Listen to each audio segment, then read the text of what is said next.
All right, folks, buckle up, because we're diving into the swirling vortex that is Dreams by Fleetwood Mac. You know the one, the song that sneaks into your soul like a misty morning fog, wrapping you in layers of regret, romance, and just a hint of cosmic payback. It's that track you've belted out in the shower after a breakup, pretending you're Stevie Nicks twirling in a shawl, or maybe just nursing a hangover with some herbal tea. But here's the kicker. This isn't just a pretty melody about rainy days and fleeting flings. Oh no, it's a sonic Molotov cocktail thrown right into the heart of one of rock's most dysfunctional families. And trust me, by the end of this, you'll be laughing at the sheer absurdity of it all, while uncovering some facts that'll make you rethink every lyric. Think of me as your cheeky tour guide through the wreckage, part historian, part heckler, with a dash of that bloke at the pub who's seen too much but tells it straight. Let's start with the hook that grabs you by the collar, that opening line, "Now here you go again, you say you want your freedom." Bam! Right out of the gate, it's like Stevie's handing her ex a one-way ticket to Singleville, but with a side eye that says, "Good luck, mate, you'll miss this."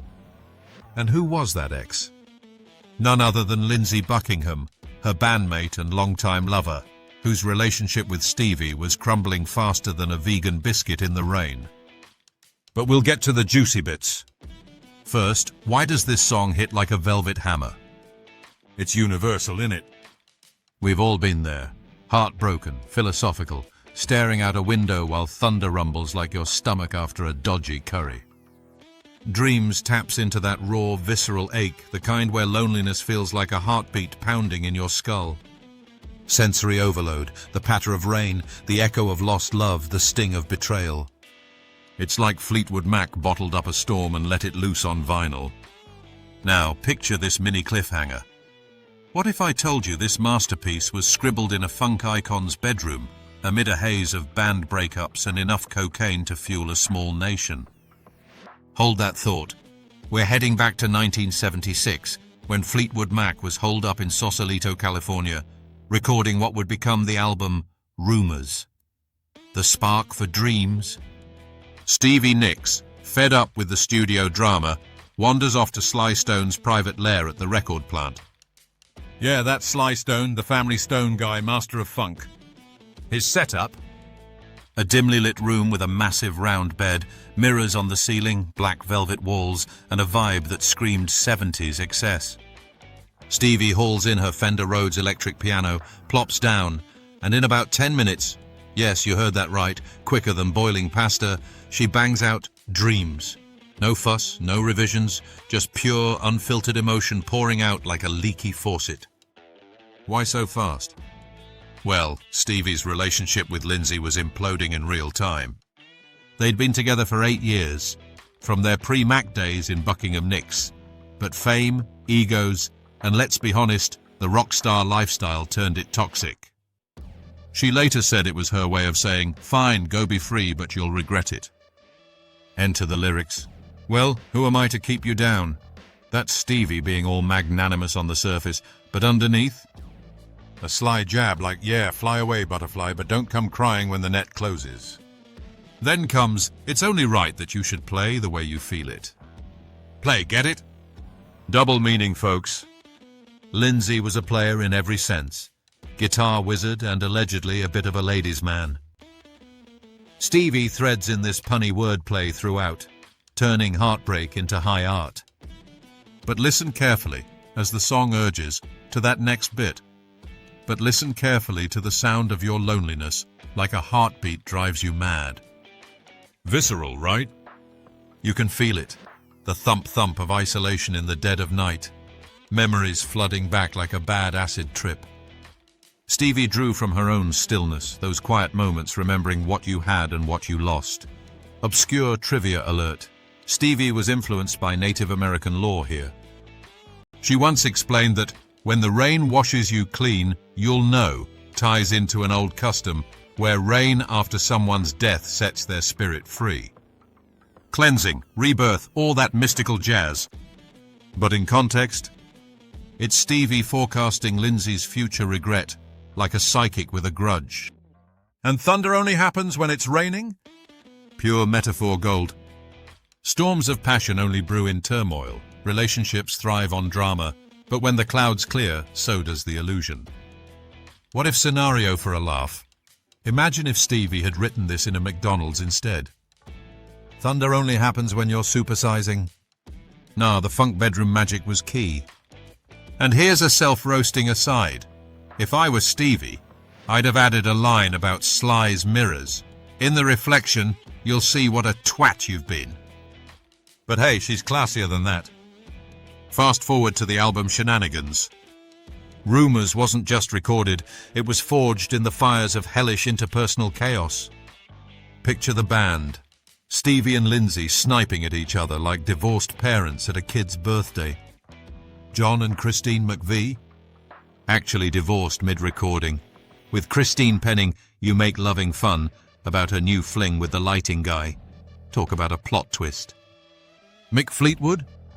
His marriage was tanking, leading to a secret affair with Stevie later on. Oh, and buckets of cocaine. Rumour has it, pun intended, they blew through enough to make Tony Montana blush. Lindsay strangled an engineer in a fit? Yeah, that happened. The label hated the initial mixes, demanding re-records. Release delayed from September 76 to February 77. Shenanigans. More like a soap opera on steroids. But Dreams stood out. Stevie demos it for the band, and Mick's the first to champion it. This is gold. They layer in that iconic rhythm. Mick's steady drums like a heartbeat. John's bass groovy as hell. Christine's keyboards adding ethereal swirls. And Lindsay's guitar? Sparse but stinging, like he's grudgingly admitting it's brilliant. Fun fact, the album's title Rumours came from all the gossip swirling about their breakups. And the cover? Lindsay in a velvet jacket, Stevie in black with wooden balls dangling from his belt. Turns out those are from Mick's toilet flush chain. Symbolic? Ballsy move, literally. Satirical swipe. In today's world, that'd be cancelled for bad plumbing puns. Now the rise to mythic status. Dreams drops as the second single from Rumours in March 77, climbs to #1 on Billboard, the band's only U-chart topper. But Controversies? The whole album was a powder keg. Songs like Go Your Own Way, Lindsay's retort to Stevie with lines like packing up, shacking up is all you want to do. Ouch! Stevie demanded he change it. He refused. Live performances? Tense as a tightrope. Culture-wise, Dreams rippled out, empowering women to voice their post-breakup wisdom. It influenced confessional pop. Think Taylor Swift owing a nod to Stevie's diary-dumping style. Obscure trivia. The Bee Gees inspired its melody. Stevie dug New York mining disaster 1941. That haunting vibe seeped in. And players only love you when they're playing. A dig at rock star infidelity, but also a broader swipe at the music biz. Labels, managers, all playing games. Absurd what if? What if Fleetwood Mac had therapy instead? Rumours becomes Group Hugs the album, with hits like Let's Talk It Out. Nah, drama fuels genius. And here's a pun to land. They turned personal thunder into chart lightning. Shocking, eh? Legacy time. Dreams endures like a fine wine, or maybe a stubborn ex who won't delete your number. Resurgences galore. In 2020, a bloke on TikTok skateboards, sips ocean spray, lip syncs it, and boom, 230 million streams in weeks, back on charts after 43 years. Covers by everyone from The Cause to Miley Cyrus. Ripple effects. It normalized messy emotions in music, paved way for emo, indie heartbreak anthems. Weirdness. Stevie keeps crystal visions private, her witchy persona amplified, leading to urban legends of her being a real sorceress. Aside, if she is Stevie, hex my enemies, yeah? And that line, have you any dreams you'd like to sell? Stevie's offering to buy Lindsay's illusions, but really it's about trading fantasies for reality. Deep in it? Lasting oddity. The album sold 40 million copies, but the band? Still touring with drama, Mick fired Lindsay in 2018. Full circle chaos. All right, that's the whirlwind tour of Dreams, a song that's equal parts balm and bomb. If this made you chuckle, ponder, or queue up Rumours on repeat, smash that like button, subscribe for more rock rabbit holes, and drop a comment. What's your wildest breakup anthem? Share and maybe I'll riff on it next. Until then, remember, when the rain washes you clean, you'll know. Peace out with a bang, thunderclap.